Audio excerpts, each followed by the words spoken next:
Mga kaibigan, handa na ba kayong masindak sa kwentong ito? Sa gabing tahimik, may mga bangungot na nagiging totoo at mga kaluluwang nagbabalik. Sundan natin si Makmak, isang lalaking pinahihirapan ng kanyang mga panaginip, habang sinusubukan niyang intindihin ang misteryong bumabalot sa kanyang buhay.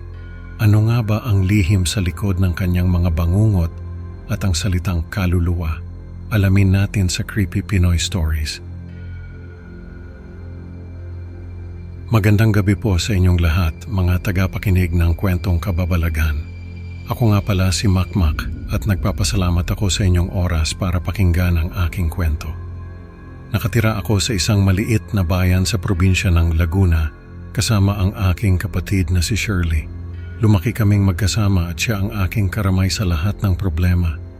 Hindi ko inakalang may mga kaganapang magpapabago sa aming tahimik na buhay. Madilim ang kwarto ko, tanging ang ilaw mula sa poste sa labas ng bintana ang nagbibigay liwanag. 3:00 ng madaling araw at tahimik ang buong paligid maliban sa tunog ng mga kuliglig. Biglang nagising ako, basang-basa ng pawis at humihingal. Mabilis ang tibok ng aking puso habang pilit kong inaalala ang aking bangungot.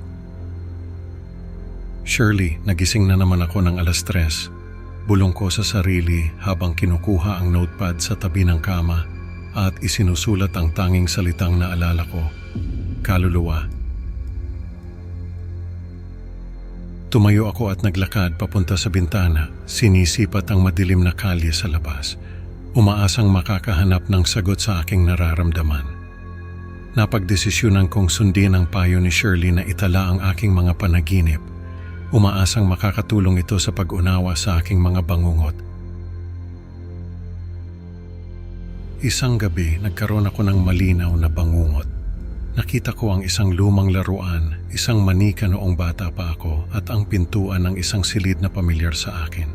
Kinabukasan, ibinahagi ko kay Shirley ang detalye ng panaginip. Shirley, nakita ko yung lumang manika at yung pintuan ng silid mo noong bata pa tayo. Sabi ko, nanginginig ang boses. Makmak, yung pintuan na yun yung dating silid ko, tugon ni Shirley na may pagtataka. Nagkasundo kaming pag-usapan ito kinabukasan upang mas maunawaan ang kahulugan ng panaginip ko. Habang lumilipas ang mga araw, lalong lumalala ang mga bangungot ko. Hindi na ako makatulog ng maayos, maputla ang mukha ko at may malalim na itim na bilog sa ilalim ng aking mga mata. Isang gabi, nagising ako na takot. Malamig na pawis ang dumadaloy sa aking noo. Agad kong kinuha ang notepad at isinulat ang salitang nagbabalik na nanginginig ang kamay ko. Tumayo ako at naglakad papunta sa kusina, naghahanap ng tubig para kalmahin ang sarili ko. Ngunit may kakaiba sa paligid. Gumagalaw ang mga anino at may kakaibang presensya akong nararamdaman. Shirley, nanaginip na naman ako. Ang sabi sa panaginip ko, nagbabalik. Sabi ko kay Shirley habang nag-aalalang tumingin sa kanya.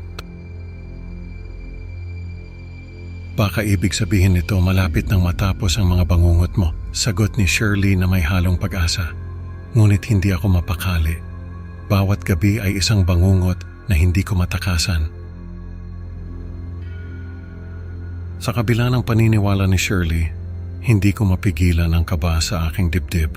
Bawat gabi ay isang bangungot na hindi ko na alam kung paano tatapusin. Isang gabi, napadpad ako sa isang pamilyar ngunit nakahiwalay na lugar sa aking panaginip. Kamukha ito ng aming dating bahay noong bata pa kami. Punong-puno ng alikabok at iniwan na ng matagal na panahon. Sa loob nakatagpo ako ng isang figura na kamukha ni Shirley. Lumulutang at may malamlam na liwanag na nagmumula dito. Kaluluwa, sabi ng figura bago ito naglaho. Sinundan ko ito papunta sa dating silid ni Shirley. Habang papalapit ako sa silid, lalong naging magulo ang aking panaginip. Gumagalaw ang mga pader at sumasayaw ang mga anino. Kaluluwa, paulit-ulit kong binibigkas habang nararamdaman ang matinding takot. Nanginginig ang mga kamay ko at tila sasabog ang puso ko sa kaba. Sa bawat hakbang, Naririnig ko ang mga boses ng mga bata, naglalaro, ngunit may halong lungkot at takot. Sa loob ng silid, nakaramdam ako ng matinding lamig at takot. Buhay ang mga anino at nagliliyab sa dilim ang mga mata ng figura. Biglang nagising ako mula sa bangungot, humihingal at basang-basa ng pawis. Patuloy na umuukil-kil sa aking isipan ang salitang kaluluwa. Sa katotohanan, ako po ay isang pasyente sa St. Lucas Psychiatric Hospital. Ang kwarto ko dito ay maliit, may rehas sa bintana at puting-puti ang mga pader na may mga marka ng kalmot. Matagal na akong narito matapos ang isang trahedya na naganap na ikinamatay ng aking kapatid na si Shirley. Ang mga mata ko ay malungkot at puno ng kalungkutan. Wala akong mga bisita at paminsan-minsan ay nagkakaroon ako ng mga pagwawala na inaasikaso ng mga staff ng ospital. Ang mga bangungot na nararanasan ko ay bahagi ng aking trauma at kalungkutan sa pagkawala ng aking kapatid. Kaluluwa, bulong ko habang tinitingnan ang aking refleksyon sa salamin. Ang mga mata ko ay puno ng luha at ang mga kamay ko ay nanginginig.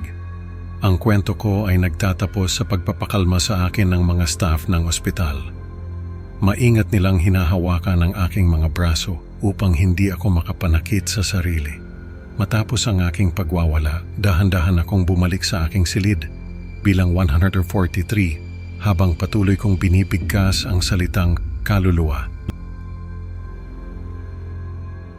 Ang huling eksena ay nagpapakita sa akin na nakahiga sa aking kama. Ang mga mata ko ay nakapikit at ang mukha ko ay may bahid ng kalungkutan. Ang salitang kaluluwa ay patuloy na umaalingaw-ngaw sa aking isipan habang ako'y natutulog. Mga kaibigan, natutunan natin na ang mga bangungot ay maaaring magdala ng mga lihim na hindi natin inaasahan. Salamat sa pakikinig. Don't forget to like and subscribe para sa mas marami pang kwentong katatakutan. Can't wait to see you sa next upload. Hanggang sa muli, bantayan ang inyong mga panaginip. Baka may bumalik.